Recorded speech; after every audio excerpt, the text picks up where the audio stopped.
Hello' guys, good morning. মোৰ অন্য এটা ভিডিঅ'লৈ আপোনালোকক স্বাগতম জনালোঁ।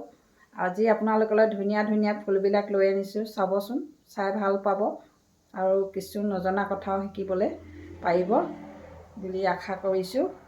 এজোপা এয়াৰ পিউৰিফাই প্লেণ্ট হয়, বেষ্ট এয়াৰ পিউৰিফাই প্লেণ্ট হয়। কি নাম হয়?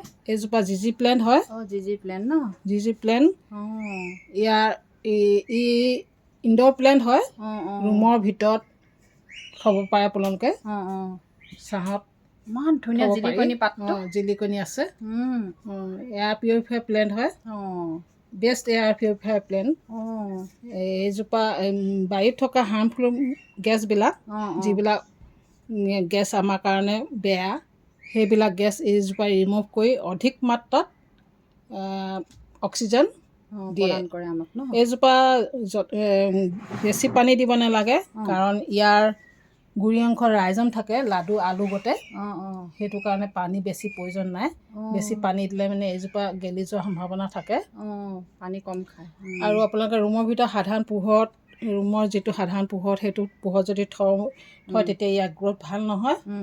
সেইটো কাৰণে আপোনালোকে এইজোপাক খিৰিকী মুখত থ'ব বা ৰুমৰ সাধাৰণ পোহৰত থ'লেও সপ্তাহৰ অন্ততঃ 2 দিন আপোনালোকে ওলোৱা সোমোৱা কৰি পেলাই বাহিৰত পোনে পোনে সূৰ্যৰ পোহৰত অলপ সময়ৰ কাৰণে থৈ দিব লাগে। যদি সেইখিনি কৰিবলৈ অসুবিধা পায় তেনেহ'লে খিৰিকীৰ মুখত থ'লেও হ'ব। পোহৰ ব্যৱস্থা থকা জেগাত থ'লে মানে ইয়াৰ গ্ৰ'থ ভাল হয়। এতিয়া পূৰা পিউৰিফাই কৰে আৰু ন? Air purify. ইয়াৰ পাতৰ সৌন্দৰ্য কি ধুনীয়া, জিলিকনি আছে, তেল সানি থোৱা নিচিনা। এইকেইজোপা একেই হয়? একেই। এইজোপা সৰু হৈ আছে। এইজোপা ব্লেক হয়। এইজোপা ব্লেক জিজি প্লেণ্ট। প্ৰথমতে ইয়াৰ এই পাতবিলাক সেউজীয়া গতে ওলায়, পিছত ব্লেক হৈ যায় লাহে লাহে। ইয়াৰ পুলি প্ৰস্তুতৰ বিষয়ে মই কৈ দিওঁ কিছু কথা।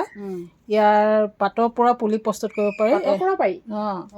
এনেকুৱা পাত ছিঙি লৈ মাটিত গুজি থ'লে বা কক'পিটত গুজি থ'লে অতি সহজে ইয়াৰ পৰা নতুন পুলি প্ৰস্তুত হয়। আৰু ইয়াত তলত ৰাইজম আছে।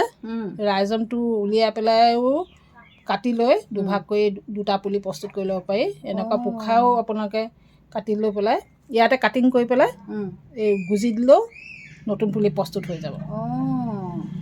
ইয়াৰ কাটিঙৰ পৰাও হয় বুলি ক'ব পাৰি। ডাল নহয় যদি এইবিলাকৰ পৰাই কাটি নতুন পুলি প্ৰস্তুত কৰিব পাৰি। পাতৰ পৰাও পাৰি, তলত থকা আলুটো যিটো ৰাইজম বুলি কয় সেইটোৰ পৰাও পাৰি। পানী খালি কমটিকৈ দিব লাগে। পানী কমটিকৈ দিলেও এইজোপা নমৰে, ইয়াৰ উজ্জ্বলতা অলপ কমি যাব। কিন্তু পানী সৰহকৈ দিলে মৰি যোৱাৰ চান্স থাকে, আলুটো গেলি যাব।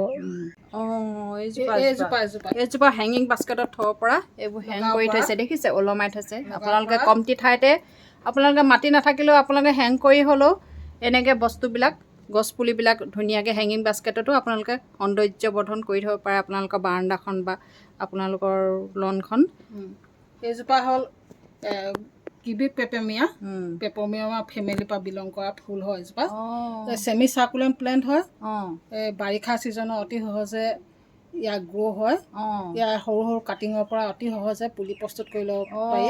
এটা ডাল ছিঙি পেলাই ৰুই দিলেও তাৰমানে পুলি দি যায়। সাধাৰণ সৰু আগ এটা ছিঙিলেও এইজোপা ছেমি চাৰ্কুলেণ্ট প্লেণ্ট হোৱাৰ বাবে এইজোপা পানী কমকৈ দিব লাগে। পানী কমকৈ দিলে মানে ইয়াৰ নহ'লে পানী বেছিকৈ দিলে মানে কি হয়, এইজোপা গেলি যোৱাৰ সম্ভাৱনা থাকে। সেইটো কাৰণে পানী কমকৈ দিব লাগে, তেতিয়া খুব সুন্দৰকৈ গ্ৰ' কৰে। আৰু লগতে এইজোপা হেঙিং বাস্কেটত লগাব পৰা প্লেণ্ট হয়। এইজোপা এইজোপাৰ নাম ক্ৰিপিং চাৰ্লি। ইনড'ৰ প্লেণ্ট হয়।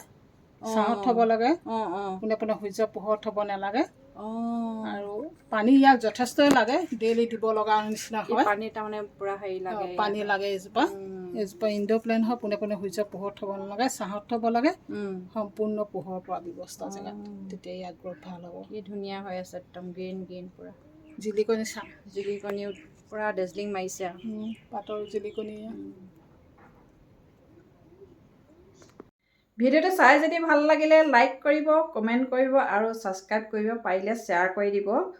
ভিডিঅ'টো আজিলৈ ইমানতে সামৰণি মাৰিছোঁ। আৰু যিসকল নতুনকৈ আহিছে মোৰ চেনেললৈ, পাৰে যদি ছাবস্ক্ৰাইব কৰি দিব।